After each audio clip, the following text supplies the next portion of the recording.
सभी को मेरा नमस्कार। मैं डॉक्टर वर्षा, जनरल फिजिशियन इन आयुर्वेदा। आज मैं आपसे रोगों के कारण, जो आयुर्वेद में रोगों के कारण बताए हैं, कॉजेज़ ऑफ डिजीज़ बताए हैं, उसका मैं डिस्कशन करूँगी। जैसे कि हम मॉडर्न साइंस में जानते हैं कि कॉजेज़ ऑफ डिजीज़ क्या हैं। मोस्टली जेनेटिक डिसऑर्डर्स हैं, मेटाबॉलिक डिसऑर्डर्स हैं, बैक्टीरियल इन्फेक्शन है, वायरल इन्फेक्शन है, लाइफस्टाइल डिसऑर्डर्स हैं। तो इन सब के अपने अपने कॉजेज़ हैं।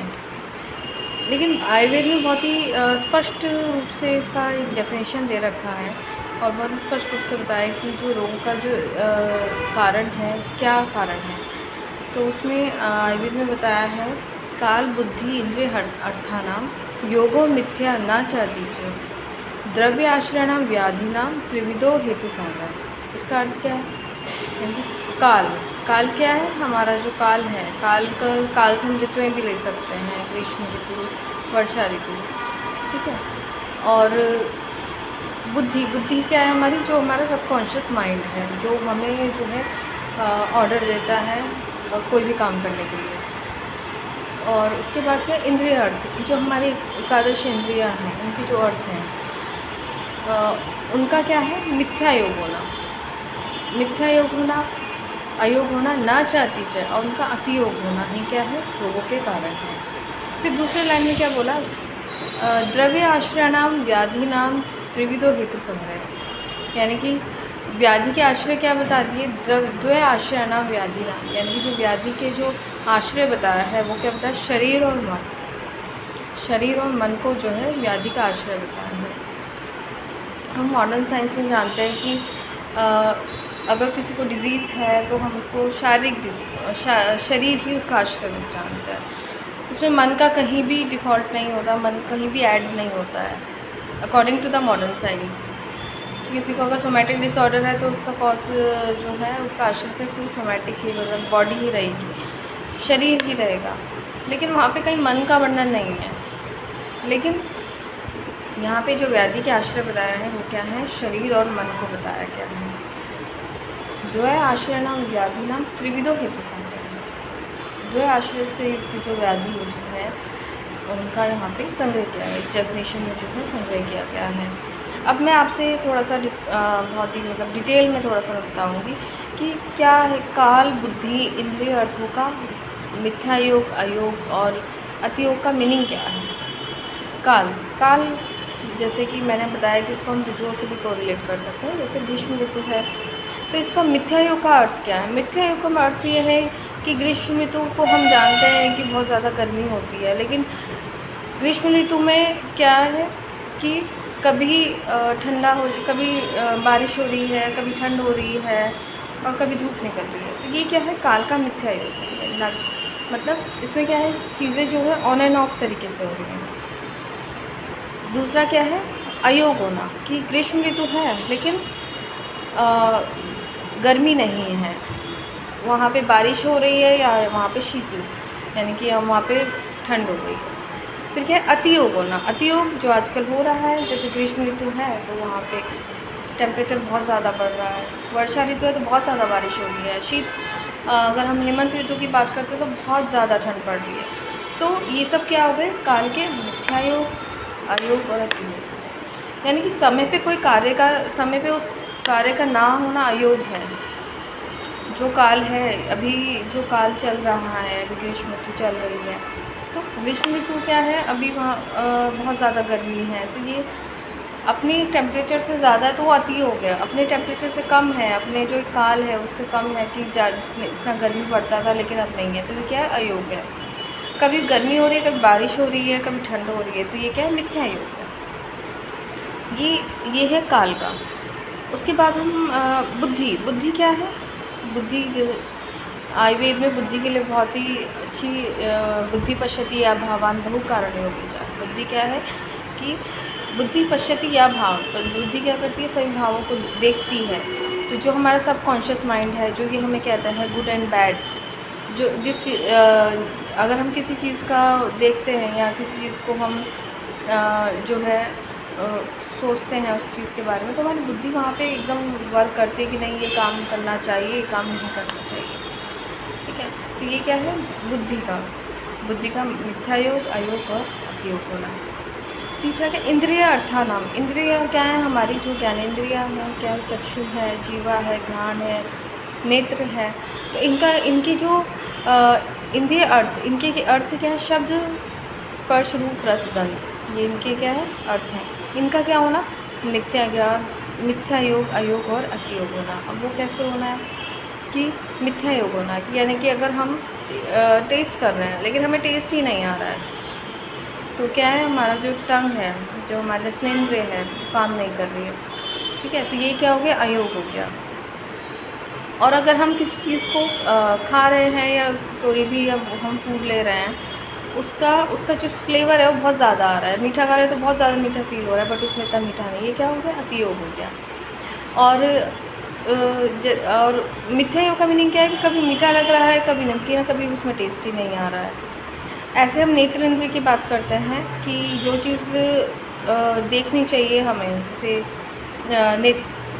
अयोग क्या है, अयोग, नेत्र इंद्रिय का योग क्या है कि हमें कुछ दिख नहीं रहा है, हम अंधेरे में है, हमें कुछ नहीं दिख रहा है, ठीक है। अतियोग क्या है कि हमें बहुत ज़्यादा मतलब दूर का भी चीज़ दिख रहा है। और मिथ्या योग क्या है कि जो चीज़ हमें देखनी नहीं चाहिए वो भी हम देख रहे हैं, व्रणित चीज़ें, बहुत ही मतलब जहाँ पे बहुत ज़्यादा गंदगी है वो भी हम देख रहे हैं, तो ये क्या है, मिथ्या योग हो गया।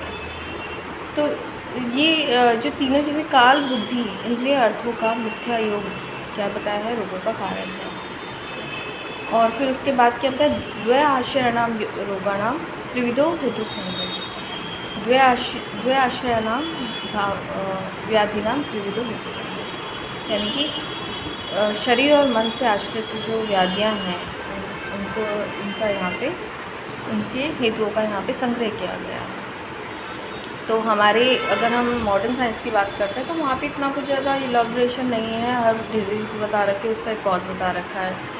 मेटाबॉलिक डिसऑर्डर्स हैं तो उसका कॉज अलग बता रखे हैं, बट ऐसा कहीं पर्टिकुलर फीचर नहीं है। इंद्रियों की कहीं बात नहीं की गई है, मन की कहीं बात नहीं कही गई है। व्याधियों के आश्रय में सिर्फ शरीर को बताया गया है, मन को नहीं बताया गया है।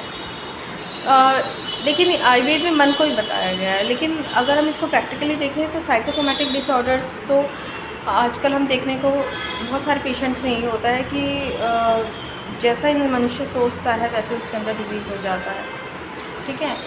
और अगर आप जो है, अगर कोई आपको डिज़ीज़ है तो उसका जो है आपके मन पे भी बहुत इफ़ेक्ट पड़ता है, आप अंदर से भी खुश नहीं होते हैं, इसलिए। लेकिन मॉडर्न में ऐसा कहीं भी उसका डिस्क्रिप्शन नहीं है कि व्याधि जो है सिर्फ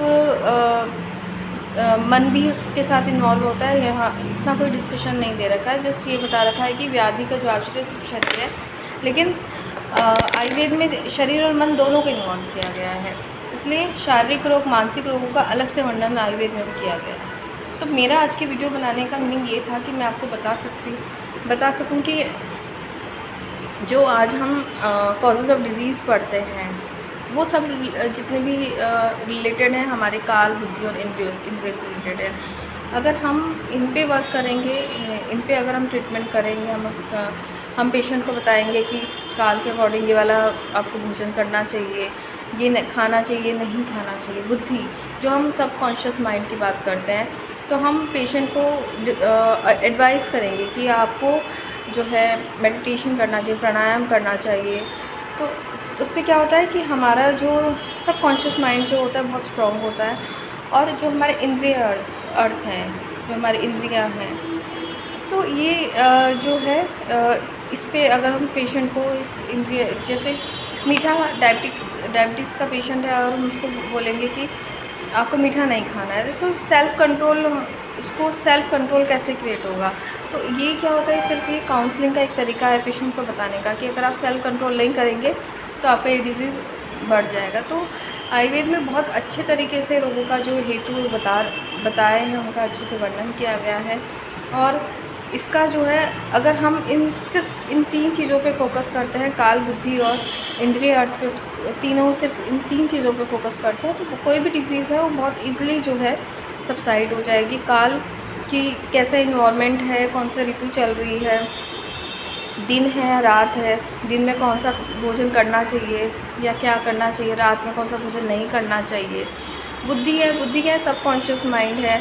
पेशेंट का हमें काउंसलिंग करना चाहिए कि क्या आपको मतलब आपकी जो डिज़ीज़ है वो इतना ज़्यादा नहीं है। अगर हम पेशेंट को ये बताएंगे कि नहीं आप ये इनक्योर डिज़ीज़ है, तो शायद वो कभी भी ठीक नहीं होगा, क्योंकि अल्टीमेटली जो हमारी बॉडी साइकोसोमेटिक डिसऑर्डर पे क्रिएट करती है। अगर हम जैसा सोचते हैं वैसे हमारी बॉडी के अंदर सब फीचर्स होते हैं।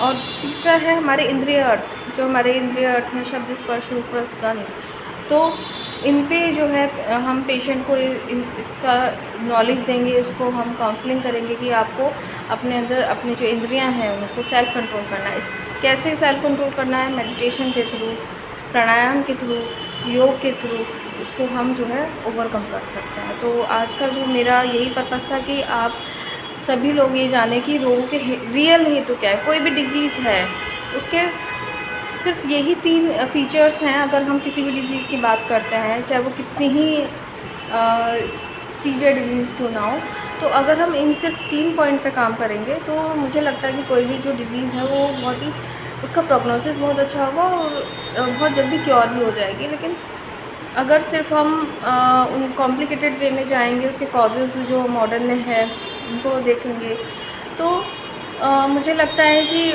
पेशेंट को इतना समझ नहीं आता है, सिर्फ उसको क्योर चाहिए। तो क्योर के लिए काउंसलिंग है, और मुझे लगता है कि एज अ डॉक्टर ये 3 फीचर जो है काल, बुद्धि, इंद्रिय, अर्थ जो है बहुत ज़्यादा इम्पॉर्टेंट है। और इन 3 फीचर्स पे अगर हम काम करते हैं पेशेंट के, तो मुझे लगता है कि 100% रिज़ल्ट हमें वहाँ पे ज़रूर मिलता है। Thank you.